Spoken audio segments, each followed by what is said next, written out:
Thank you, thank you. I'm Dan. That's Karl. This is Jennifer. Everybody straight. Thank you. We're asked to give a philanthropic. We're leaders of 3 philanthropic organizations, different ones. We are a public charity.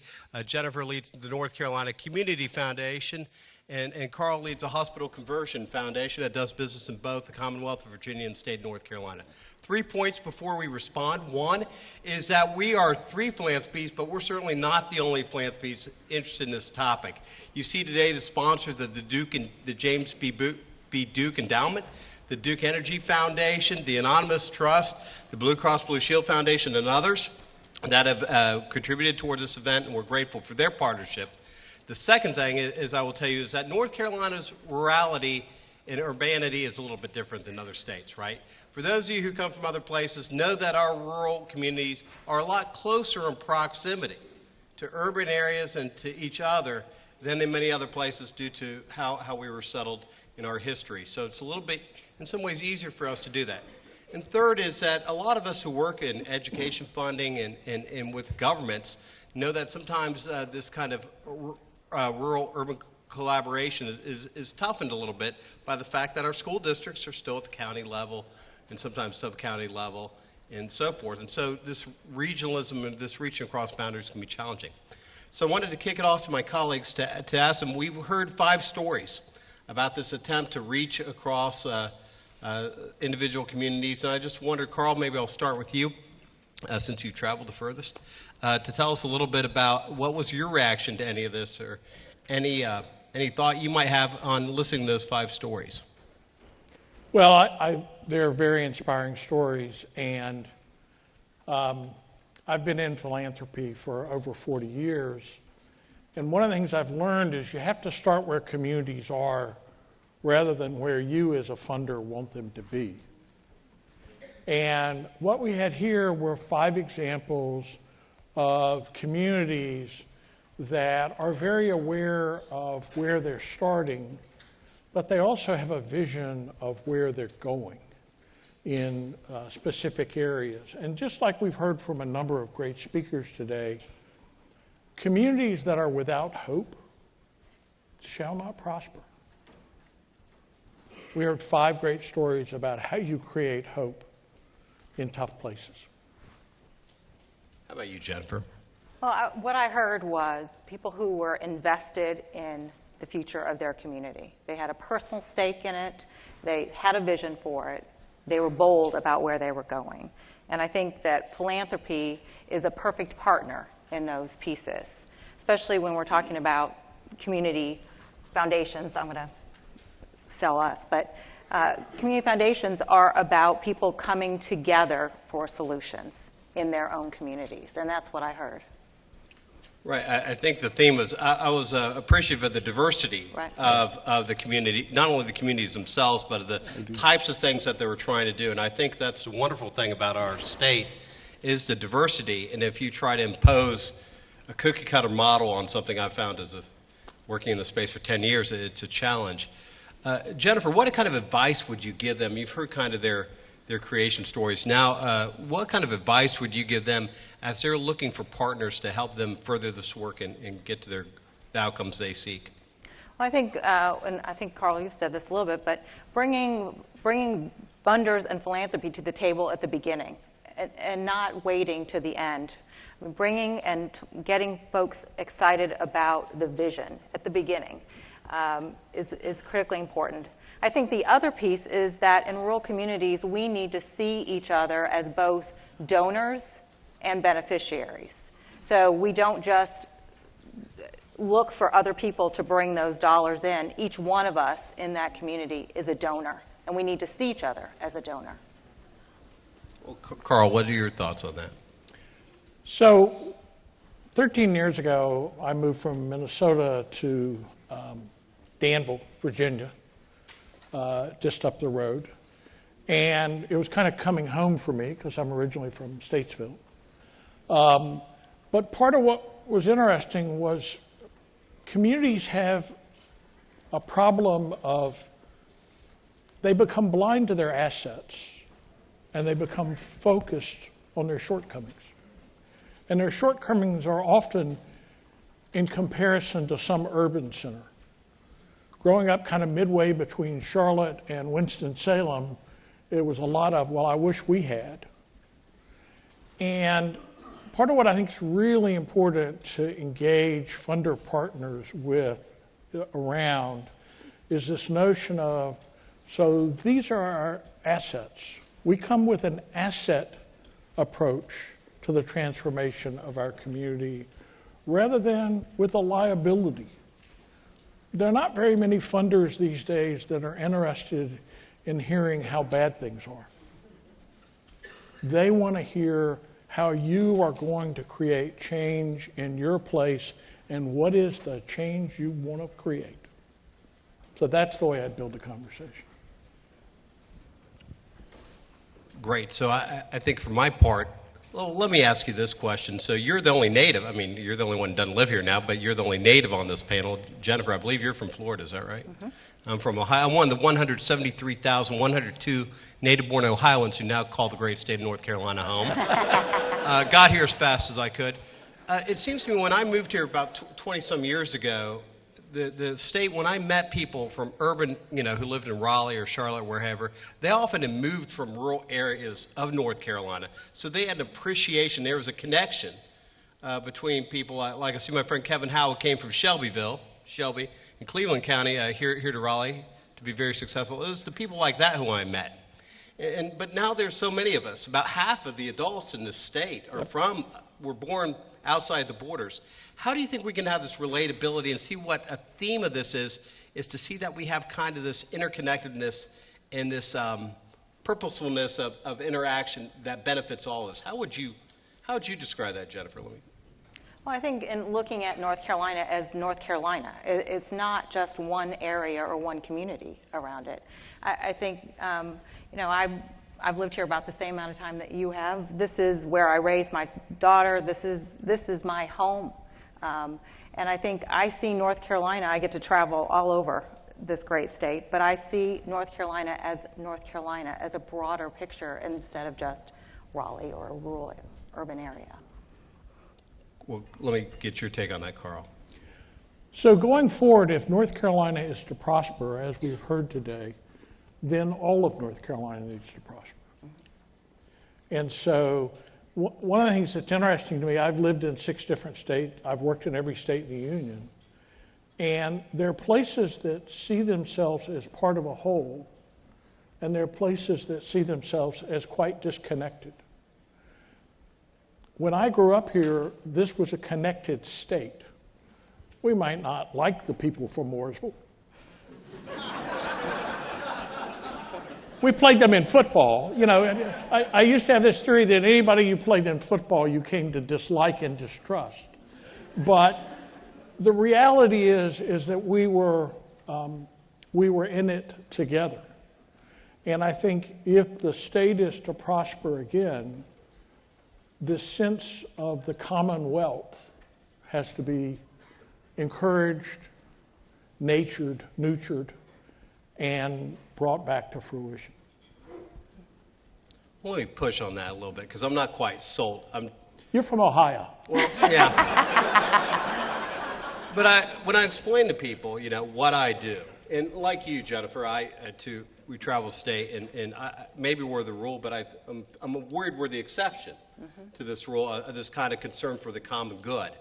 So what kinds of things can people out here who care about the topic, but somehow have to go out and persuade their neighbors, and oftentimes are not from here, came here from other places, what's kind of 2 ideas you would give them to prove our thesis that it matters, that so rural North Carolina goes, or so the poorest areas of urban North Carolina goes, so go we all?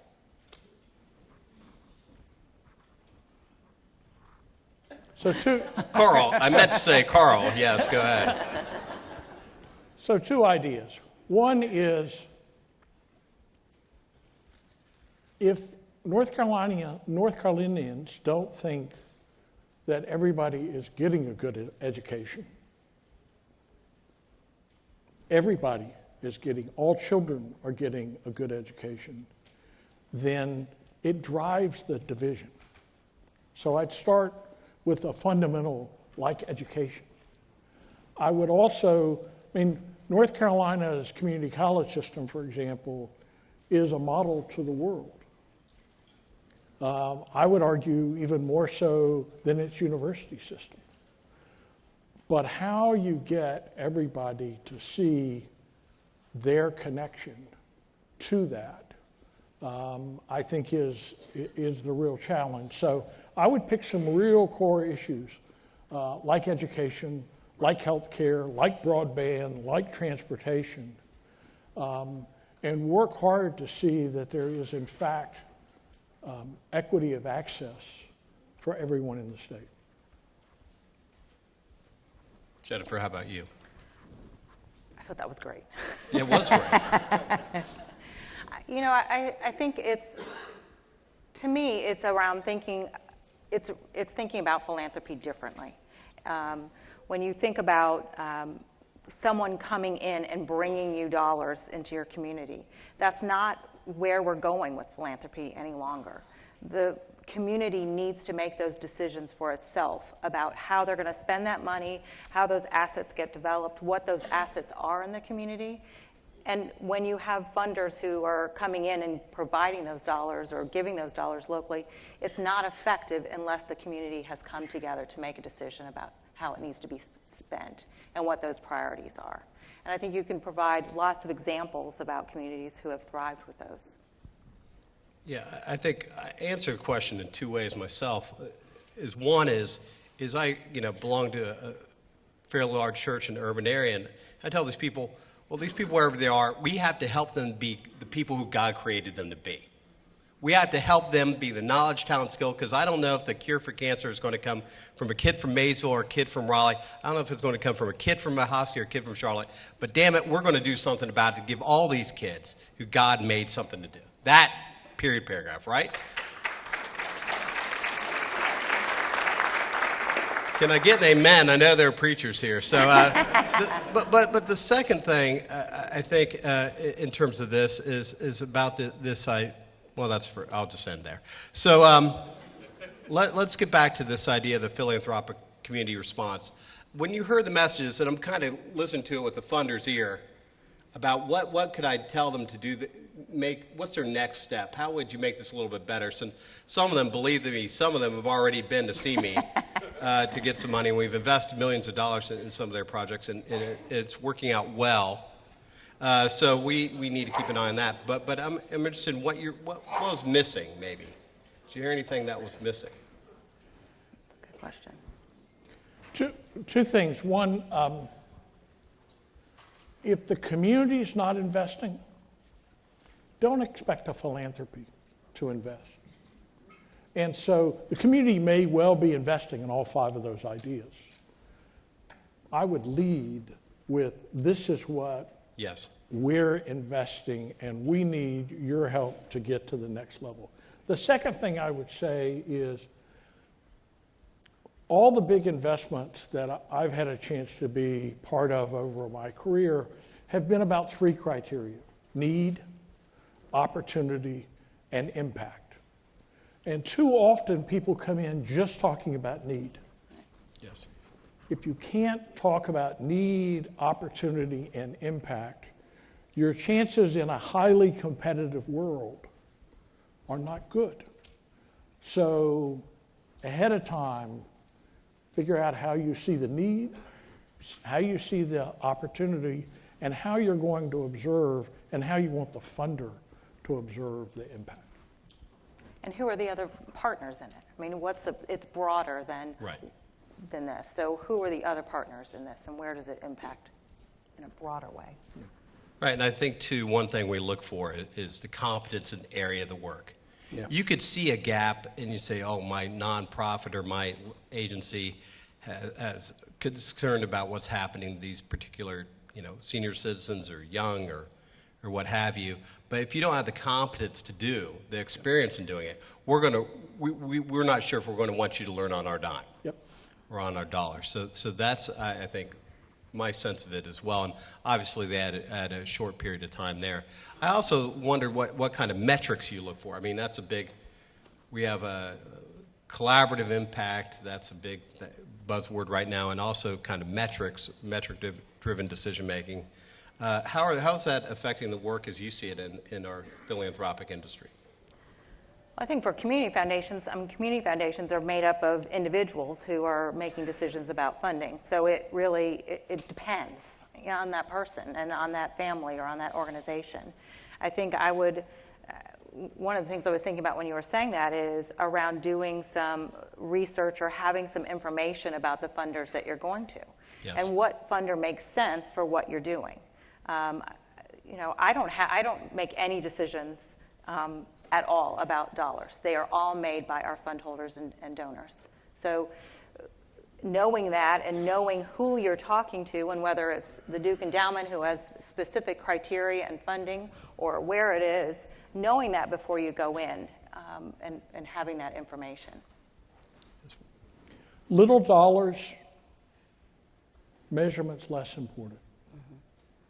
Big dollars, measurement becomes much more important. So if you're going to a funder to raise $3 million, you better be able to say, this is how we're going to observe change. It's not always measurable, but it should be some combination of observe and measure.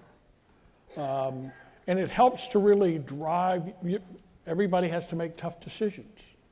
And so it helps you to make those tough decisions as you learn that the strategy you thought was perfect actually needs to be changed and evolved and whatnot. So being clear about what you're asking for and being, the bigger it is, to me, small grants are about building hope. Large grants are about building change. And change, retweet that, people. I mean, there you go. And to get people to understand change, you have to be able to, I think, to help them see how that change will benefit them and their family and their communities. Right, so well said. I think one of the things I've learned from running a foundation is that you've never been so smart and handsome and funny and know your life as when you have a big pile of money there to give away to other people. And I think that's, how do we caution ourselves and work as partners in what could be, we could easily be a lot of arrogant autocrats, as I've been accused of being. So how do we overcome that? And if we're turn that spotlight on ourselves, what can we do better as philanthropy to help this kind of overall theme of ReCONNECT? What's one thing we could do? I think be honest about both our interests and our capability and building those relationships. Right. The biggest mistake I've made in my years in this business is to fall into the trap of thinking I can buy a relationship. You have to earn trust. You can't buy trust. And it's real easy when you're sitting on that big pile of money. Yeah. I've never had anybody come in and say I was full of male bovine excrement. But there have been plenty of times when I have been. So, and then the other thing is really carefully listening. It's just too easy to fall in love with our own voices. And I think, too, talk about the virtue of patience, which is not a virtue I have in great abundance, but the virtue of patience in the Jennifer, I'll have to talk about that. Well, we're about perpetuity. In a community foundation, we're building endowments forever. So we are planting seeds and trees that we are never going to be part of. And so I think in a community foundation, that's all we have is the patience and a vision for the long term. This is not something that's necessarily going to change today. We're building for the future. And I think walking in with the attitude or the belief that it's not for me, it's for the future. I think that's right on target. And charity is often, let me just make a quick distinction. Charity is about reducing suffering. Philanthropy is about reducing the causes of suffering. Different funders are at different places. That's correct. Both Yes, sir. are really critical. It's not good and bad, it's good, good. But if you, as funders, we need to look to the long term, and we need to stay for the long term. Nothing ever works as well as you think it's going to. Yeah. Ask anybody that started a small business. Doesn't work out the way that wonderful business plan you wrote. Doesn't work out that way, but you stay with it, you stay on top of it, you evolve it. Philanthropy is very much that way too, but I've seen too many funders, and unfortunately to me, the further they are from the ground, the more likely they are to be short-term in their orientation. Well said. I think the thing for me is what philanthropy can do is not only have that long-term view, but it can also take risk. Yep. One of the things we've learned when we partnered with the Danville Regional Foundation on digital learning in Caswell County, in other words, the virtue of, we learned something from that we could tell the state government and others, here's some things we've learned from it about professional development, about proper infrastructure within the school, that when they took it to scale, because we can't scale, we don't have enough money in philanthropy to take anything to scale. But I think by taking risk, and some of these regional partnerships may need that lubricant of philanthropic cash. I think that's why we're invited to give this recitative to their basso profundo is important. We've got just a couple minutes left. I wonder if there's anything that I have, as a moderator, I've failed to ask that you thought I might be mentioning, worth mentioning. I think the issue around collective giving and coming together in a community is really part of where we see the future of philanthropy going. So I would just put a plug in for some of the collective giving that's going on around the state, and I think making a difference in terms of both educating people about the issues that are facing their community and building for the future. I just reinforce this notion of, if you're not willing to invest as a community, don't expect others to invest. We want to follow your lead and help you be more successful. But if you're just looking for kind of a free check, that time's gone. Yeah. And I would think one other thing is to get yourself in line, is to make sure that we're not surprised. Yeah. That's I think, a cardinal sin is when we read something, we know not everything is going to go the way we plan it to be. We understand that, not our first rodeo. But I think to make us aware of, one, what we don't know at the outset and what we can't know, and two is, as things go along, what has changed, I think it is very, very important toward doing this. Well, I appreciate this. Thank you very much for your kind attention for our, and thank you for the 5 communities. You did such a great job.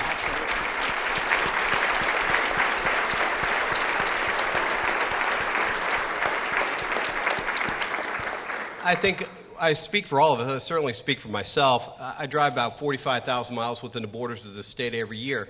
So if you have an idea, and as Karl said, you know, if we're sitting there by the mailbox in Rocky Mount waiting for something to happen, we're not putting the eyes on it. We just got to get out there and see it and touch it and feel it, even in a virtual world. And I know that we're all willing to do that because that's how much we care about it. Ladies and gentlemen, could you get another round of applause to my colleagues? Thank you.